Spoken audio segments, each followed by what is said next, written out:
Vamos lá, meus irmãos, vamos lá, continuando aqui, nosso primeiro dia de aula de hermenêutica 1 e 2, é o segundo bloco, nossas aulas estão sendo gravadas.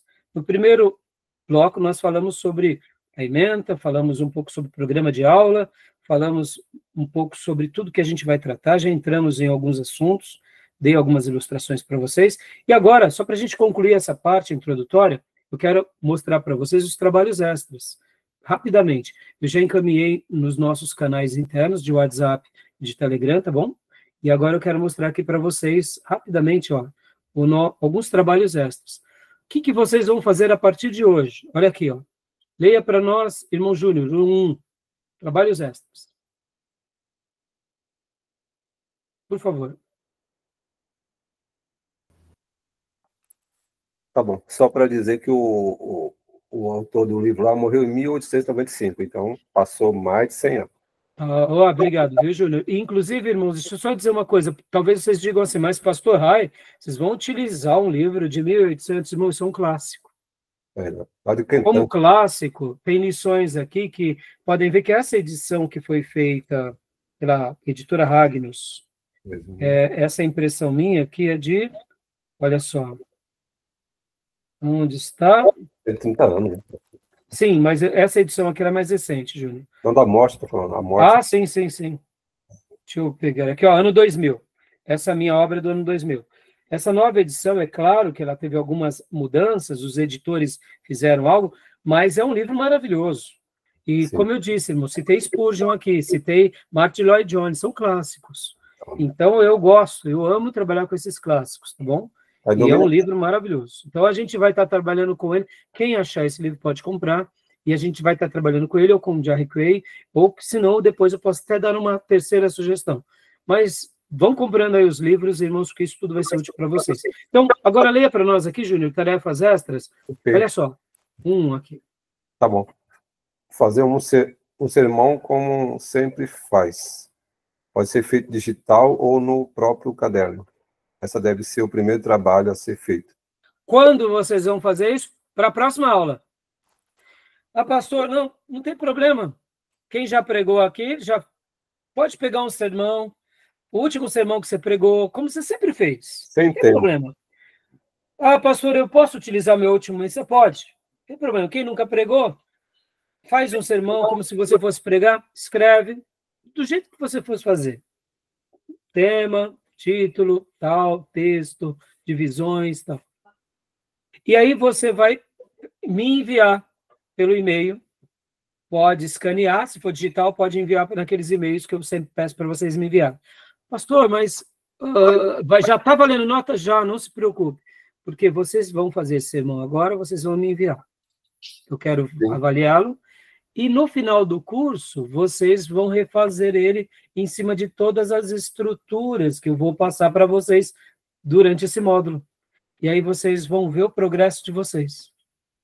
Por exemplo, como eu mencionei há pouco, meus irmãos, quando a gente entende que um sermão, ele tem, né, um tema, e aí logo depois do tema, ele tem uma introdução, e logo depois da introdução ele tem uma tese, e depois ele tem as suas divisões, e ele vem com a sua conclusão. Perceba que isso daqui é uma coisa muito simples, mas quando você assimila essas coisas, você já dá um passo muito grande daquilo que você fazia há um mês atrás. Ou seja, daqui a 1 mês e meio, vocês vão ter algumas ferramentas que vão embelezar mais esse sermão. E aqui, só para que vocês não achem que a gente está querendo acrescentar a obra de Deus, irmãos, lembrem que a arte de pregar depende, em primeiro lugar, do Espírito Santo na nossa vida. Em segundo lugar, da maneira em que nós somos zelosos ao Espírito Santo. Então, perceba, vou fazer uma analogia aqui bem simples e bem objetiva. Uma mãe, quando ela cuida de um filho, o filho veio de quem para aquela mãe e para aquele pai? O filho é fruto apenas do casal ou o filho é o fruto de Deus na vida daquele casal? Vamos lá, podem responder. Fruto de Deus. Fruto de Deus. É fruto de Deus. É um presente de Deus. Agora, Como que um pai e uma mãe zelosa fazem com esse fruto de Deus? Eles educam, eles disciplinam, eles nutrem, eles cuidam, eles amam, eles zelam. Assim também é na vida de um ministro. Deus, pelo poder do Espírito Santo, nos dá dons. Como nós trataremos o dom que Deus nos deu? O que nós estamos fazendo aqui é, vamos ser zelosos com esse presente de Deus. O que eu posso fazer para melhorar na minha comunicação, na maneira em que eu passo? Como eu posso estruturar melhor tudo isso? Vamos lá, deixa eu dar uma outra analogia aqui, uma outra figura de linguagem. A arte de pregar é como se fosse a arte de cozinhar, meus irmãos. Uma pessoa que sabe cozinhar, uma pessoa não cozinha igual a outra, porque cada um tem uma química, cada um tem uma essência, cada um tem um jeito. Não é assim? Cada um deixa o seu tempero. Você dá os mesmos ingredientes para a mãe e os mesmos ingredientes para a filha. Sai duas comidas diferentes, porque a química do corpo, do toque, da pessoa, do jeito, do tempo, do fogo, como ela põe, como ela prepara, muda. O tempero é característico da pessoa. Ora, é feijoada, mas é feijoada da mãe e é feijoada da filha, é feijoada do filho, é diferente. Nós estamos aqui pegando a comida de Deus, que Deus nos deu, olha só que lindo, isso é lindo, irmãos. E o Senhor nos deu essa comida. E agora essa comida, Ele está falando conosco. Como que eu vou pegar essa feijoada, essa lasanha, essa macarronada e vou entregar domingo ao meu rebanho? Depende de quem? Depende de Deus ou depende da gente? É isso. Nós somos só cozinheiros. A comida vem de Deus, o tempero veio de Deus, o gosto, tudo daquele prato veio de Deus. Eu só sou o cozinheiro que preparo e ponho na mesa. E o povo come. Agora, se eu for zeloso, os que comerem vão se deliciar. Se eu for relapso, eles vão comer lá uma feijoada meia sem sal, meia sem açúcar ou salgada demais. Não vão morrer de fome, mas você concorda que há uma diferença em quem cozinha bem, com amor, e quem não faz? Assim é o pregador, assim é o professor. Estão entendendo? Então, vocês vão pegar um sermãozinho, uma comidinha que vocês já fizeram, tá bom, não tem problema. Deus honrou. E daqui no final do módulo, vocês vão depois pegar e colocar tudo que vocês aprenderam e vão melhorar. E depois vocês vão falar se valeu a pena ou não valeu esse módulo. Tá bom? É isso. Tá joia? Segundo, Júnior, leia para nós aqui, trabalho extra. Após aprender as ferramentas da homilética, o aluno deverá refazer o mesmo sermão, agora alterando todo o sermão, acrescentando os detalhes e alterando como achar melhor. Isso, tá bom? É o que eu acabei de dizer. Continuando aqui o 3, rapidamente, Júnior. Leia o livro A Figueira Murcha, de Spurgeon. Joia. Que é um livro de aproximadamente 20 páginas, é um livreto, você lê meia hora, irmãos. Então, depois vocês providenciem, deixa eu mostrar aqui para vocês, esse livreto aqui, ó. Esse livreto. Deixa eu ver aqui, ó. Tá? Providenciem, leiam. Um livreto da editora Pes, maravilhoso, a Figueira Murcha. Maravilhoso, uma mensagem maravilhosa de Spurgeon. Uma mensagem do domingo, tem umas 20 páginas. Você lê em 40 minutos, no máximo uma hora, tá? Mensagem de pregação? É, uma pregação que ele deu num dos domingos dele. E foi uma mensagem maravilhosa, tá? Faz parte das leituras que eu quero que vocês... Os trabalhos extras, tá bom, meus irmãos? Então, vamos lá. Continuando aqui rapidamente, Júnior, deixa eu mudar. Voltando aqui. O 4... Olha, a Figueira aqui, Murcha. ó. É a Figueira Murcha, tá? O tema aí tem um tema. Hã? Aí tem um tema, né? Um tema. Que é lindo. Aqui, ó. Vocês vão ouvir agora esses vídeos e pregações do Augusto Nicodemos, do pastor Hernandes Dias Lopes, e também ouvirão 2 áudios que eu já coloquei no grupo, que é do Billy Graham, tá bom? Trabalho extra isso aí, né? Tudo isso é trabalho extras, tá bom? Okay. E aí, ó, eu vou dando aqui algumas descrições do que vocês farão, tá bom? E caso vocês queiram fazer mais alguma coisa, lerem mais algum livro, assistirem mais algum vídeo, vocês coloquem na declaração de leitura de vocês, tá bom? Ok. Vocês coloquem, tá bom? E aí eu passo aqui também outros materiais que não são obrigatórios, mas que podem enriquecer sobre essa questão da pregação expositiva.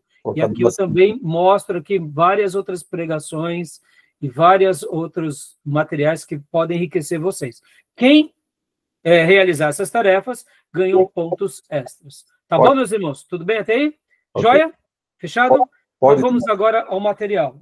Diga, Júnior. Pode do Macedinho? Não. Vamos lá. O Júnior gosta, né, Júnior? Macedinho não. Tá bom? Vamos para os clássicos. Vamos para os crentes abençoados. Vamos lá.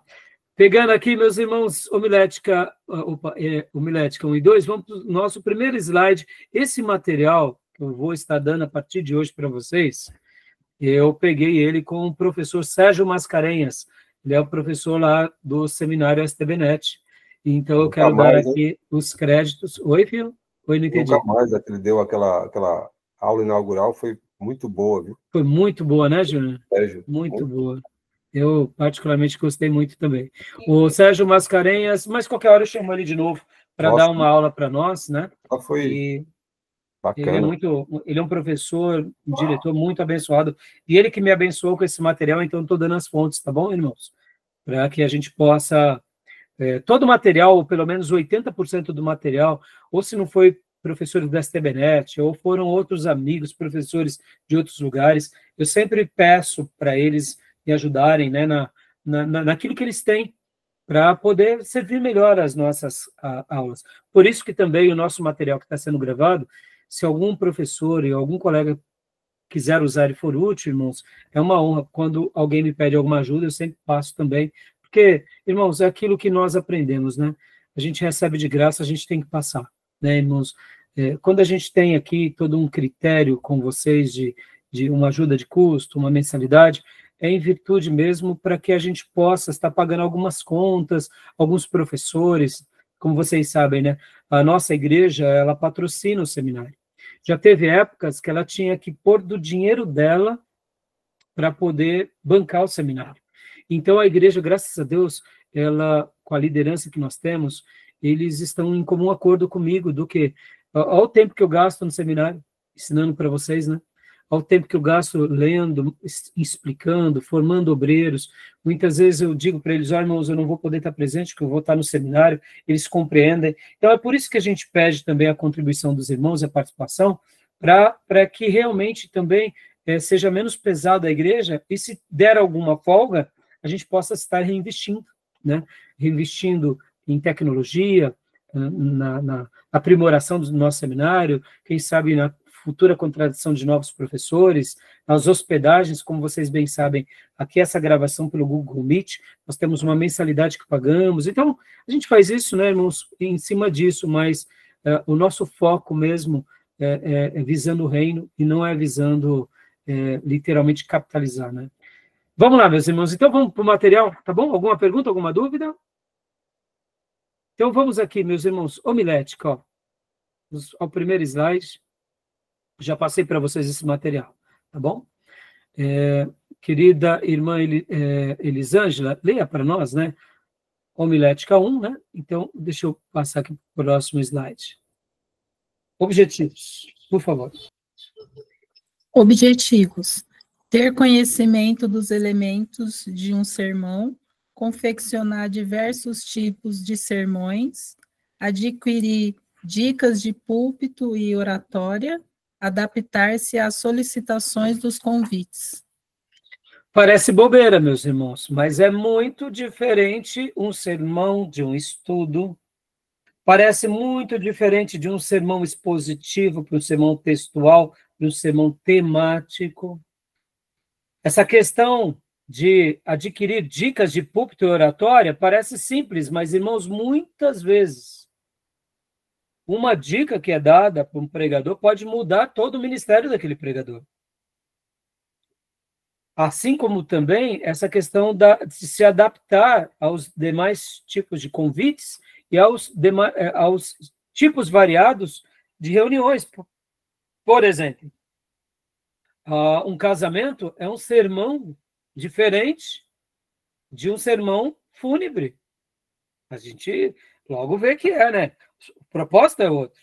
Mas, ao mesmo tempo, se a gente não tomar cuidado, a gente acaba confundindo, porque a gente segue mais ou menos um ritmo, como se fosse pregando todos os domingos, a gente faz um casamento como se fosse um sermão de domingo, e não é. Notem que é muito diferente, é um momento de festa, é um momento que está todo mundo tenso, tem madrinhas ali que não comeram o dia inteiro, estão com aquele vestido apertado, estão brancas, pálidas, quase desmaiando, está calor, já estão tensas. Então, se o pastor não tiver um jogo de cintura, de saber conduzir cada uma dessas partes, o pregador, ele acaba com a festa, né? Assim como num sermão fúnebre. Ele precisa saber que ele não pode esquecer que as pessoas estão sensíveis, que ele está ali para levar uma palavra de esperança e de consolo. Ele não pode, ao mesmo tempo também ele não pode falar besteira, porque ele precisa consolar. E de repente ele compromete a mensagem dele e até a fé dele. Então, é normal que sejam horas muito antagônicas. E saber se adaptar, saber falar numa conferência, numa cruzada, numa reunião para líderes, é tudo diferente, não é a mesma coisa. Parece a mesma coisa, mas não é, tá bom? Então, a gente vai entrar um pouco nesses detalhes. Conteúdo, né? Leia para nós, irmã Elisângela, por gentileza. Conteúdo. Introdução, definição, conceitos, elementos do sermão, estrutura de sermões, tipos de sermões, confecção de sermão, entre aspas, temáticas. Confecção de sermão, 2, textual. Confecção de sermão, 3, expositivo. Ética de púlpito, dicas de oratória e apresentação de sermões. Aqui ele está dando uma abordagem, geralmente, do que se tem num sermão e os tipos de sermões. E algumas observações sobre a ética e dicas de oratória, tá bom? Pode continuar lendo para nós, irmã? Material? Material. Pasta de assuntos, pasta de sermões, entre aspas, sermonário, dicionário, chave bíblica, um livro de cada matéria, esboços pessoais e esboços do espírito. Agora aqui, deixa eu só dar uma melhorada, tá, meus irmãos? Aqui, pasta de assuntos são para aqueles irmãos que ainda têm as suas pastas de anotações. Hoje, na nova tecnologia, a gente vai usando pastas, né, nos nossos arquivos, nos nossos documentos, seria mais ou menos isso.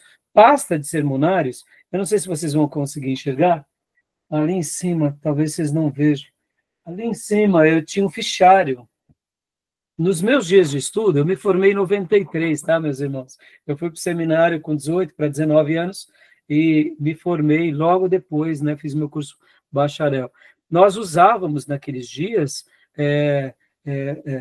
nós usávamos esse fichário para a gente colocar ali coisas importantes. Outros irmãos tinham pastas de sermões que eram sermonários. Hoje em dia, olha só que interessante, irmãos, dentro disso, né, para você arquivar. Hoje você pode arquivar o seu sermão, você digita ele e depois você imprime ele. Inclusive, irmãos, tomem muito cuidado, tá? Confie na tecnologia, mas tenha os seus backups. Quando você tiver o seu sermão digitado, imprima, guarde, porque eu já cansei de perder arquivos porque eu não imprimi, e aí ou eu tive um vírus, ou eu tive um problema, ou hackearam a conta, ou o HD ou o CD que estava ali arquivado parou. Então, só para vocês terem uma ideia, seria recomendações de materiais que a gente acaba utilizando. Dicionário seria dicionário bíblico, chave bíblica seria a mesma coisa, né? Aqui algumas dicas que a gente acaba precisando ao longo dos anos. Por incrível que pareça, durante muitos anos eu escrevi o meu sermão, digitando no computador. Eu imprimia e ia para o púlpito com a minha mensagem digital. Depois eu comecei a pregar com o meu notebook, e eu tinha um notebook menor, né, pequeno, que nem um tablet. E nos últimos anos, meus irmãos, eu redescobri eu voltei a escrever no caderno, literalmente. Então, aí talvez você diga assim, mas a gente vai chegar lá. Só para vocês terem uma ideia aqui, hoje eu tenho utilizado esse método mesmo. Ó. Por exemplo, literalmente, eu tenho escrito os meus sermões. E aos membros da minha igreja me vêm subindo com o meu caderno, para o púlpito, né? Depois de escrito no caderno, aí quando eu tenho tempo, eu digitalizo eles. Porque você diz assim, mas pastor, você voltou, né? Voltou para aquilo que era lá na sua época. Eu descobri que ao escrever manualmente, as minhas ideias fluem muito mais do que digitar no computador. Porque o digitar no computador, eu tenho uma digitação muito boa, então eu não tenho problema com isso. Enquanto eu penso, eu já vou digitando, eu tenho uma digitação muito rápida. Mas a digitação ela é muito mecânica. Podem ver que quando a gente digita qualquer palavra, qualquer letra, a gente digita com o mesmo toque. Mas quando nós escrevemos, há uma habilidade motora diferente. Então, no meu sermão, quando eu escrevo ele, por exemplo, depois me vem uma ideia, eu coloco um rabisco. Digitando, muitas vezes você não consegue fazer isso. Você até pode acrescentar, mas eu notei que o lado mais artístico flui na folha, de forma cursiva mesmo. E aí, então, meus irmãos, eu não tenho parado. Já tem alguns anos, né, que eu venho fazendo assim e eu pretendo continuar assim. Bom, o bom é que pelo menos aqui fica o suprassumo do que eu prego, né? Mas depois eu procuro também sempre digitalizar, que é outra maneira de deixar como uma opção, né? Tá bom? Então eu estou falando isso para vocês, porque a gente vai entrar nesses detalhes e saibam de uma coisa, meus irmãos, os nossos sermões, depois de escrito e depois de pregado, eles podem virar livros, tá bom? Então, guardem isso. Eu, desde 2011, que eu voltei a dar aulas, eu parei com a questão de editar livros, né? Eu tenho um livro que eu editei em 2011. Logo depois que eu editei esse livro, em 2011, eu me dediquei muito, tenho me dedicado desde 2011 a lecionar. Então, a minha produção literária parou. Mas eu já devo ter aí algumas dezenas de livros, tudo pré-pronto, para uma hora lançar. E o que seria esses livros? São frutos das minhas aulas e principalmente frutos dos meus sermões, que precisa só de uma editoração, daquele capricho artístico de um editor para lançar. Então, percebam que tudo isso vai ficar para quê? Para a posteridade. Aqueles que um dia eu, por acaso, não alcancei pregando a eles, quem sabe o meu livro chegue a eles em outro idioma e de outra forma, tá bom? Então, percebam que tudo isso ele vai se adaptando ao longo dos anos, né? Pode ver que o professor Sérgio Mascarenhas coloca aqui esboços pessoais e esboço do Espírito Santo, dando uma ideia da dependência de Deus, tá bom? Aqui são dicas que ele deixa, que eu estou até passando na íntegra para vocês, tá bom? Querem fazer alguma pergunta, falar alguma coisa? Só o seguinte, a gente vai apresentar as tarefas do sermão. Ele pode ser expositivo, porque você falou de temático, mas tem um expositivo também. Sim, não, aí vocês vão escolher, Júnior, não tem problema nenhum. Vai ser segundo aquilo que vocês acharem melhor, tá bom? Tá, ok. Então, continua para nós. E aqui segue, olha aqui, o nosso querido professor Sérgio Mascarenhas também dá, né, uma bibliografia, tá bom? Tá bom? Então, aqui ele fala vários livros, né? E aí a gente vai estar... segue aqui essas indicações também de outros livros. Agora, leia para nós, irmã, o termo, né? Vou pedir para a Beatriz ler, então. Leia para nós, irmã Beatriz, por gentileza. O termo grego homiléticos, certo? Sim. Junção homilém, estar em companhia de, mais homilos, que é a assembleia. Resultado, homileu. Ou seja, homilética ou homileu é o quê? É estar em companhia da assembleia. Por isso que essa matéria é chamada de homilética, e homilética é a arte de pregarmos. E é um termo que, inclusive, se aculturou dentro do aspecto religioso, porque poderíamos usar homilética também na política? Poderíamos, porque estão em companhia de uma assembleia. Mas percebam que dentro de uma assembleia política, eles falam o quê? Eles falam discurso. Já dentro de uma igreja, nós falamos um sermão, ou nós falamos pregação, que seria um sinônimo de homiléo, que seria a arte de pregar, tá bom? Tudo bem até aí? Depois a gente vai para outras definições, tá? Então, continua para nós, por gentileza, Beatriz, a definição. É a ciência e a arte da pregação religiosa, construção, preparação e transmissão. Ou seja, né, uma ciência de pregar. Construímos, preparamos e transmitimos. Percebam? Lembra que eu falei do lado mais lúdico? Tem a transmissão. E como que se dá essa transmissão? In loco, falando. Pode ser digitalizado, você fala, está sendo gravado, mas você fala. Aí onde entra aquilo que eu disse para vocês, como arte, como ciência. Já na hermenêutica, você tem a arte e a ciência, mas você escreve. Você escreve e você deixa o livro, você deixa o estudo, você deixa ali o que você preparou. Mas já na pregação, você não tem como simplesmente escrever só o sermão. O ideal é que você pregue ele. Você pode fazer isso, é óbvio, mas você tem que transmiti-lo de alguma forma ou de outra, tá bom? Então, continua para nós, irmã, por gentileza, a origem. Esse termo surgiu durante o iluminismo entre os séculos 17 e 18. Revolução teológica, quando as principais doutrinas teológicas receberam nomes gregos, como, por exemplo, dogmática, apologética, hermenêutica, teologia sistemática, etc. O que o nosso querido professor estava explicando aqui? Que o termo homilética, ele aponta logo durante ali o iluminismo. E antes? Então quer dizer que Lutero não pregava, não fazia homilética? Será que Calvino não? Claro que faziam, mas não era um termo. Eles usavam como preparação de sermões. Estão entendendo? Antigamente, os estudos teológicos, eles não tinham tantas separações, tantos departamentos. É bom os departamentos? Mas é ruim também, né? Que a gente acaba fragmentando. É que nem no médico. A gente chega no médico, ele trata só do pulmão. É bom? É bom, porque ele se torna especialista do pulmão. Mas, muitas vezes, ele não é tão holístico, né? Eu gosto do médico que olha o ser humano por completo, porque o dentista, meus irmãos, ele é um médico. O dente está ligado ao corpo. E se a gente não cuidar bem daquele dente, prejudica o corpo. Ou seja, o lado de você departamentalizar é ótimo, mas também a gente não pode perder a visão panorâmica, né?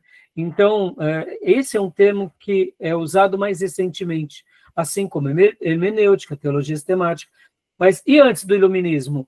Antes do iluminismo falava estudar teologia. Era simples, tá bom? Tudo bem? Até aí tranquilo, né? Vamos lá, continuando. Apoio, vamos lá. Para essa matéria, precisamos de alguns apoios. Pode continuar lendo para nós, Beatriz, por gentileza? Disciplinas paralelas à homilética. Hermenêutica, interpretar, exegese e traduzir. Ou seja, nós precisamos interpretar corretamente o texto e, na medida do possível, tendo conhecimento, fazer a exegese, que é traduzir aquele texto das línguas originais para a língua corrente. Então, elas estão ligadas diretamente à homilética. Se não tivermos uma hermenêutica, uma exegese adequada, a homilética se torna perigosa, tá bom? Tudo bem? Pode continuar lendo aqui, irmão? Irá envolver interpretação, explicação, comentário gramatical, histórico, teológico e sociocultural. Ou seja, porque não tem como você não desenvolver e ter essas outras questões, tá bom? E agora, Tomé, leia para nós aqui, por gentileza, dá uma folga para a nossa irmã Beatriz. Nomenclaturas. Homilia. Exposição exegética verso a verso. Sermão, latim sermones. Discurso religioso. Querigma, mensagem. Oratória, a arte de falar em público. Aqui são nomenclaturas parecidas, tá? Lembra que eu falei que existia antigamente, era chamado homilia, alguns sermões. Para nós, sermãos é o mais comum, ou pregação, né? Mas alguns podem também chamar de mensagem, ou querigma, ou oratória. Irmãos, assim, o termo não é o mais relevante, sabe? Mas o importante é o conteúdo, tá bom? É a pregação, é a mensagem. Tem igrejas que vão chamar estudo. Não tem nenhum problema. É o momento em que a gente ouve a palavra de Deus, tá? Continua para nós, Tomé, por gentileza. Alocução. Discurso breve. Temático. Retórica. A arte do uso eficiente das palavras. Eloquência. Capacidade de expressar-se e falar com facilidade. Persuasão. Levar a crer pela indução. Aqui, o nosso querido professor, ele estava apenas mostrando que existem também essas outras definições e nomenclaturas. Pode ver que, irmãos, a homilética é a arte de pregar num sermão, numa igreja, mas nem todos aqueles que falam ao público podemos defini-lo como homilética, podemos chamá-lo de retórica, podemos chamar de eloquência, podemos chamar de persuasão. Ou seja, cada grupo vai, e cada segmento vai chamar a arte de expor de uma forma. Assim como a hermenêutica não é simplesmente nossa, pode haver hermenêutica no direito, pode haver hermenêutica na literatura, assim também acontece com a questão da pregação. A pregação não é algo exclusivo nosso. Líderes de outras religiões pregam. Podem ver que dentro do catolicismo e do romanismo, eles falam sobre a missa. A missa, o padre vai lá e dá o sermão na missa.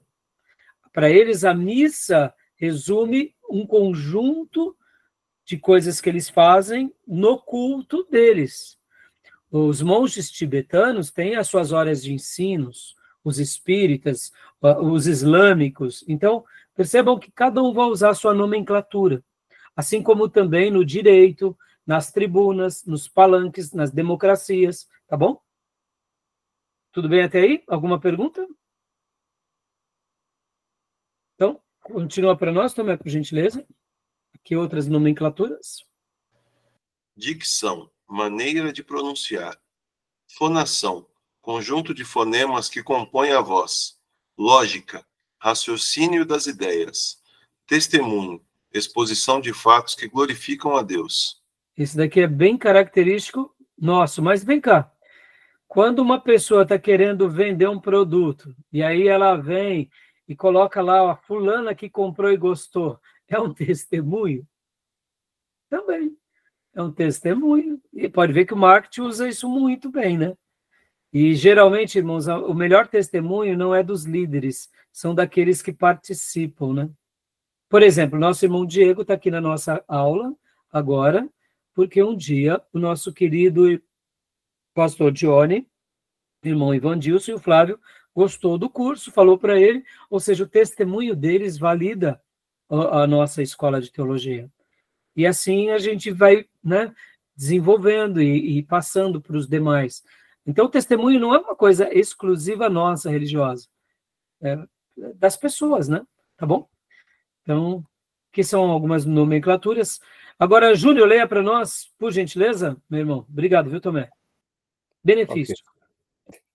Interpretação bíblica, elucidação dos textos bíblicos, raciocínio, coerência, segurança diante do público e público, eloquência, dramatização, persuasão, convicção à crença, escrita, dissertação, narração, conclusão lógica, apelo eficaz. Aqui o nosso querido professor estava explicando sobre como é bom poder transmitir uma mensagem que realmente atinja as pessoas. E aí ele dá esses benefícios. Eu sei que no primeiro momento parece aqui um lado mais humano da persuasão, da eloquência, da dramatização, mas não tentem colocar aqui como se fosse uma interpretação de um ator representando uma peça. Tá bom?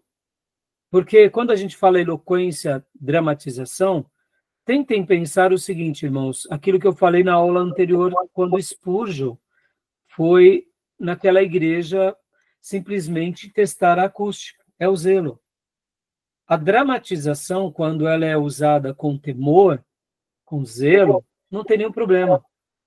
Podem ver que quando uma pessoa ela realmente passa por uma experiência com Deus, ela conta aquilo de forma vívida, de forma emocionada, com emoção, e contagia, não deixa de ter um drama. Foi de propósito? Aí eu digo, muitas vezes não. Não foi de propósito. A pessoa está passando tudo aquilo com dramatização, com emoção, porque ela foi curada, ela foi liberta, ela orava durante muitos anos e aconteceu. Meus irmãos, não tem coisa mais gostosa na nossa vida de orarmos sobre algo e acontecer. Coisa honesta, né? É honesta. Então, tentem pegar aqui esses termos, segurança diante do público diante do público, e eu creio que é público e púlpito, né? Deve ser as duas, talvez está escrito errado aqui. Tentem pegar aqui essa questão do raciocínio, não como algo sagaz de um pastor mal intencionado, não. Meus irmãos, deixa eu falar aqui algo para vocês me conhecerem um pouco aqui. Nossa igreja é uma pequena igreja em Ferraz. Eu digo uma pequena igreja porque ela não é grande. Pode ser grande comparado a muitas outras igrejas, mas para aquilo que somos, eu ainda me considero uma pequena igreja. Talvez muitos irmãos olhem para mim pelo meu jeito de conduzir o ministério e pensem assim, o pastor Rai não cresceu tanto porque ele pensa pequeno. Não, meus irmãos. Eu queria pastorear Ferraz de Vasconcelos. Eu queria ter Ferraz de Vasconcelos aqui, debaixo do meu cuidado. E se eu pudesse dizer, eu gostaria de chegar o mais longe possível. Ou seja, se você me perguntasse, pastor, que tamanho você gostaria que fosse teu pastorado? Eu digo, o tamanho do Brasil. Para mim, eu estaria satisfeito com o Brasil. Fora disso, não tenho ambição fora do Brasil, mas com minha pátria seria o tamanho do meu sonho. Estão entendendo? Por que eu falo isso aqui? Talvez não me tenham agora como arrogante também nessa fala. Eu estou falando isso, irmãos, porque eu acredito muito nisso, que Deus ele vai dar para alguns pastores mais êxito na questão da quantidade de membros e para outros menos êxito. Esse é o meu ideal. Se eu vou conseguir, depende de Deus. Porque, de repente, o Senhor vai falar para mim, não, você vai pastorear uma igreja de X pessoas. E por que eu estou falando tudo isso? E por que eu estou dizendo tudo isso? Porque a gente tem que sonhar. Porque quando eu olho para o país e vejo um povo tão maravilhoso, mas ao mesmo tempo tão escravizado, com tantos pecados e vícios, eu gostaria de vê-los diferentes. E é para isso que a gente está aqui, fazendo igreja, fazendo seminário, para quê? Para que esse evangelho puro chegue ao maior número de pessoas. Agora, se eu vou conseguir ou não, eu creio muito nisso. Não depende de mim, depende de Deus. Por que eu falo isso sem medo de errar? Jesus foi o maior missionário da história, ele nunca saiu de Israel. E quando ele saiu, foi quando ele era criança que ele foi para o Egito. Ele é o maior líder da história, ele morreu com 33 anos, e ele continua fazendo grandes obras. O apóstolo Paulo, comparando a Jesus, alcançou mais vidas do que o próprio Jesus, mas eu te pergunto, quem é o Salvador? É Cristo. Paulo só foi o mensageiro de Jesus. Paulo viajou por mares, conquistou cidades pelo auxílio de Jesus. Ou seja, percebam, irmãos, cada pessoa tem um chamado, uma vocação. João Batista conseguiu preparar o caminho, mas foi decapitado. O fruto do trabalho dele, quem desfrutou foi Cristo. Foram os apóstolos, foi a igreja primitiva. Os discípulos de João Batista chegaram em Éfeso. Quando Paulo chega e começa a pregar aos Éfesos, pergunta, em que batismo vocês foram batizados? Eles falaram, do batismo de Jesus. E no Espírito Santo, eles falaram, nem ouvimos que existe Espírito Santo. E aí Paulo, com toda a paciência, vai então e agora fala de Jesus, fala da obra de Jesus, ou seja, os discípulos de João Batista estavam lá em Éfeso. Jesus já tinha vindo, morrido, ressuscitado, ser levado aos céus, eles nem estavam sabendo dessa história. Mas o fruto de João Batista chegou lá em Éfeso. Percebam, Mas João Batista morreu. E o que eu quero dizer com isso? Quando a gente lê aqui eloquência, persuasão, raciocínio, é que nós devemos nos aplicar sendo o mais zelosos naquilo que fazemos. O tamanho do êxito e o tamanho do nosso ministério não depende de nós, depende de Deus. Muitas pessoas querendo alcançar milhares se comprometeram na força do seu braço. Eu quero acreditar que tudo aquilo que Deus deseja realizar, Ele vai fazer, segundo o Espírito Santo. A gente só se coloca na brecha e Ele vai fazendo como Ele quer, através da nossa vida e através da nossa geração. Como será? É um mistério de Deus. E aqui, quando a gente olha para essas características, não vejam isso como algo humano, mas vejam isso como o zelo de um servo, tá bom? Tudo bem? Tranquilo, meus irmãos? Beleza? Alguma dúvida, alguma pergunta? Porque quando a gente está olhando tudo isso, a gente parece assim muito humano, né? Ah, pastor, então quer dizer que eu preciso disso, eu preciso daquilo, né? Não olhem por esse lado humano, tá? Podem ter até aqueles que se perdem. Olhem mais com ternura, mais com doçura. Tudo bem? Então, Tomé, tenha bondade, meu irmão. Agora a gente vai entrar aqui para alguns Horário. um pouco mais... O horário já está vazio. O horário, né, Júnior? É. Aqui a gente vai entrar agora para um lado um pouco mais, eu diria, técnico, tá bom, meus irmãos? A gente vai começar. Podem ver, meus irmãos, que a gente vai agora, como eu posso dizer para vocês, a gente vai entrar durante esse período que a gente está falando agora, a gente vai... deixa eu tentar me expressar melhor aqui para a gente fechar essa parte. A gente vai ter, eu diria, durante esses dias, essas aulas, e deixa eu só dar essa recomendação aqui para a gente fechar esse bloco. Durante todas essas estruturas, tudo aquilo que a gente for passando para vocês, eu vou tentar colocar aqui aquilo que eu chamei de teologia da homilética.